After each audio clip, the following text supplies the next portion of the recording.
যে জায়গাটা দেখতে পাচ্ছেন, সামান্য যদি বর্ষাকালে একটু বেশি বৃষ্টি হয় বা যখন বেশি পানির গুণ থাকে, তখন এই রাস্তায় এই জায়গাটা সম্পূর্ণ পানির নিচে তলিয়ে থাকে। আমি বুঝি যে কতটা ভোগান্তি আমার নিজের হয় এবং ততটাই ভোগান্তি আমার এলাকার মানুষের হয়। তো যাই হোক, আমার এলাকার মানুষের স্বার্থে, আমার নিজের স্বার্থে হলেও আমি ভিডিওটা বানালাম। দেখেন এখান থেকে মানুষ কিভাবে হাঁটাচলা করবে বলেন? পাশ দিয়ে হাঁটবে? এখন ধান কাটার সময় মানুষ মাথায় করে ধান বাড়িতে নিয়ে যাবে, খালি পায়ে পাড়া দেওয়া তো দূরের কথা, জুতা পায়ে দিয়ে এই রাস্তায় পাড়া দেওয়া যায় না। আপনারা হয়তো অনেকে বলতে পারেন যে রাস্তা তো হচ্ছে, ভাই হচ্ছে, সব ঠিক আছে, কিন্তু এইভাবে কেন রাখলো?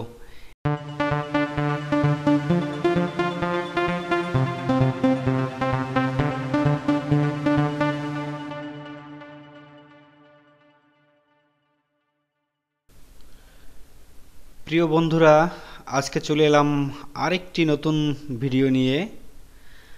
আজকের ভিডিওটা পিরোজপুর জেলার ইন্দুরকানী উপজেলাধীন দক্ষিণ ইন্দুরকানী তথা মধ্য ইন্দুরকানী গ্রামের ভিডিওটি। আজকে আমি গ্রামের নামটা এজন্য উল্লেখ করলাম, এই গ্রামের মানুষ এমনিতে সব কিছু দিয়ে ভালো থাকলেও বর্তমানে একটি রাস্তার জন্য এলাকার মানুষগুলো খুবই দুর্দশার ভিতরে আছে। রাস্তার কাজটি শুরু হয়েছে আজ থেকে প্রায় 2 বছর আগে। রাস্তার যে অবস্থা এখন বর্তমানে, মানুষের চলাফেরা খুবই কষ্টকর। তো আজকে ভিডিওটা আমি এই রাস্তাটা নিয়ে আলাপ করব। বন্ধুরা, আমার ভিডিওতে কেউ কোনো কষ্ট পাবেন না, কারণ এই যে বিশাল এলাকাটি দেখছেন, এই এলাকার এই যে সামনে যে ভিউটা দেখছেন আপনারা, যে টাওয়ারগুলো দেখছেন, আমাদের ইন্দুরকানী উপজেলা, এরপরেই হয়েছে বাজার। তো বাজারের একমাত্র, আমার এই এলাকার মানুষের বাজারে যাওয়ার একমাত্র রাস্তা হলো এই যে সামনে দেখতে পাচ্ছেন। এটি কিন্তু কোনো মাঠ না, এটি একটি রাস্তা। রাস্তাটাই বর্তমানে নির্মাণাধীন অবস্থায় রয়েছে।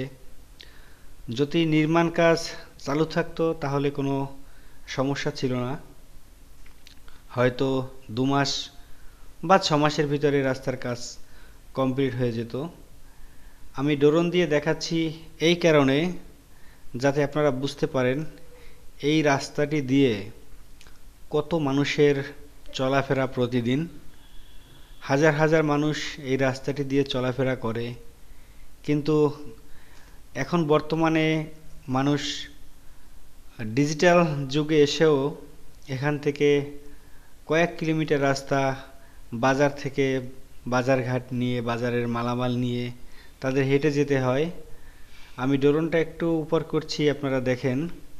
এই যে দেখতে পাচ্ছেন পুরো যে এলাকায়, এই রাস্তাটা কিন্তু একদম পুরো এলাকার ভিতরে চলে গেছে। যাই হোক, আমি আরেকবার বলি, কেউ মনে কষ্ট পাবেন না আমার এই রাস্তা নিয়ে ভিডিওর কারণে। আমি অনেক ভিউয়ার্সের অনুরোধে, আমার অঞ্চলের, তাদের অনুরোধে আমি এই ভিডিওটা করেছি। আমি নিচ থেকে আপনাদের দেখাচ্ছি। দেখেন এই যে জায়গাটা দেখতে পাচ্ছেন, সামান্য যদি বর্ষাকালে একটু বেশি বৃষ্টি হয় বা যখন বেশি পানির গুণ থাকে, তখন এই রাস্তায় এই জায়গাটা সম্পূর্ণ পানির নিচে তলিয়ে থাকে। আমি জানি না কেন রাস্তার কাজটি বন্ধ হয়ে আছে। যদি আমাদের এলাকার বা আমাদের পিরোজপুর জেলার যারা এই রাস্তার দায়িত্বে আছেন, যারা এই রাস্তার কাজগুলো করান, আপনাদের নজরে এই ভিডিওটা আসে, তাহলে আমার অনুরোধ থাকবে আপনারা এই রাস্তার কাজটি যাতে আবার পুনরায় চালু হয় এবং এই অঞ্চলের মানুষের দুঃখ দুর্দশা অতি তাড়াতাড়ি শেষ হয়, সেই ব্যবস্থা করবেন। আমি এই যে দেখাচ্ছি, দেখেন কতগুলো ব্লক, সেইগুলো দিয়ে এই জায়গাটা চলার মতো করে রেখেছে এখানকার স্থানীয় মানুষ। কি করবে? কিছু করার নেই। যদি ব্লকগুলো না থাকতো তাহলে কিন্তু এখানে সুপারি গাছ অথবা বাঁশ দিয়ে মানুষের পার হতে হতো। দেখতে পাচ্ছেন আপনারা এই জায়গাটা কিন্তু এখনো কাঁচা আছে। যাই হোক, কাঁচা থাকলেও নিচে ইটের খোয়া দেয়া আছে, তারপরেও মানুষ কিন্তু চলতে পারে। কিন্তু আমি সামনে আপনাদের দেখাবো যে ওই জায়গা থেকে মানুষ হাঁটা তো দূরের কথা, কোনো পশু হাঁটার মতো নেই ওই জায়গাটা। আমি দেখাচ্ছি সামনে আপনাদের।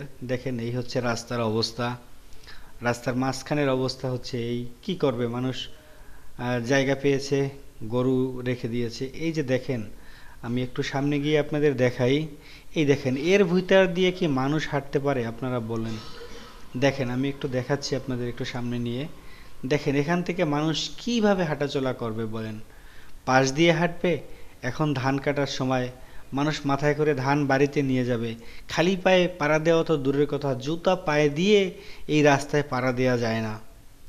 আপনারা হয়তো অনেকে বলতে পারেন যে রাস্তা তো হচ্ছে, ভাই হচ্ছে, সব ঠিক আছে, কিন্তু এইভাবে কেন রাখলো? মানুষ হাঁটারও কোনো জায়গা নেই, একটা বস্তা নিয়ে হেঁটে যাবে সেরকমের কোনো কায়দা নেই। দেখুন, কয়েক কিলোমিটার এই একইভাবে পড়ে আছে। আমি বারবার বলছি, যদি কোনো উপরস্থ কোনো অফিসার বা যদি আমার কোনো ভিউয়ার্স, তাদের যদি কোনো যোগাযোগ থাকে কারোর সাথে, অবশ্যই এই রাস্তাটার বিষয়ে অবশ্যই তাদেরকে অবগত করবেন। আমি আরেকটু নিচ দিয়ে আপনাদের দেখাচ্ছি। দেখেন, এই যে দেখেন, দেখেন এর ভিতর দিয়ে কিভাবে মানুষ হাঁটে বলেন? আমি বারবার বলছি, এখন ধান কাটার সময় মানুষ বাজারে যায়, বস্তা ভরে চাল কিনে আনে। এখান থেকে যাওয়ার আর কোনো রাস্তাও নেই, এই একটি মাত্র রাস্তা, মানুষের ভরসা। এই রাস্তাটিই যদি এরকম হয়, তাহলে মানুষ কিভাবে চলাফেরা করবে? আমি এত বেশি বলছি, অনেকে আমাকে বলতে পারেন, আপনি কেন এত বেশি বলছেন? ভাই, আমার এত কিছু বলার পিছনে কিন্তু বড় একটা কারণ আছে। কারণ আমি এই রাস্তার নিত্য পথযাত্রী। আমি এই রাস্তা দিয়ে প্রতিদিন যাওয়া আসা করি। আমি বুঝি যে কতটা ভোগান্তি আমার নিজের হয় এবং ততটাই ভোগান্তি আমার এলাকার মানুষের হয়। তো যাই হোক, আমার এলাকার মানুষের স্বার্থে, আমার নিজের স্বার্থে হলেও আমি ভিডিওটা বানালাম। কেউ রাগ করবেন না প্লিজ। এই বর্তমানে যারা এই কন্ট্রাক্টর আছেন এই রাস্তার, আমি কন্ট্রাক্টরের নাম জানি না, যদি আপনি ভিডিওটা দেখে থাকেন তাহলে অবশ্যই আপনি আমার উপরে মন খারাপ করবেন না। কারণ কষ্ট আমার এলাকার মানুষের, কষ্ট আমার এলাকার সবার। বাচ্চারা স্কুলে যায় প্রতিদিন এখান থেকে, কেউ পড়ে যায়, কেউ ব্যথা পায়। তো আমার এলাকার মানুষ কষ্ট পেলে সেই কষ্টটা আমি পাবো, এটাই স্বাভাবিক। আপনি কন্ট্রাক্টর মহোদয় আমার কথায় কোনোভাবেই কষ্ট পাবেন না, কারণ আমি আপনাকে কষ্ট দেওয়ার জন্য এই কথাগুলো বলিনি এবং এই ভিডিওটি তৈরি করিনি। আমি এজন্য তৈরি করেছি যাতে উপরস্থ কর্মকর্তাদের নজরে আসে এবং আপনার যদি কোনো সমস্যা থাকে সেই সমস্যার সমাধান করে আপনাকে আবার এখানে কাজ করতে সহায়তা করে। তো বন্ধুরা, ধন্যবাদ সকলকে। সম্ভব হলে ভিডিওটি সবার কাছে ছড়িয়ে দিন যাতে উপরস্থ কর্মকর্তার কাছে পৌঁছায়।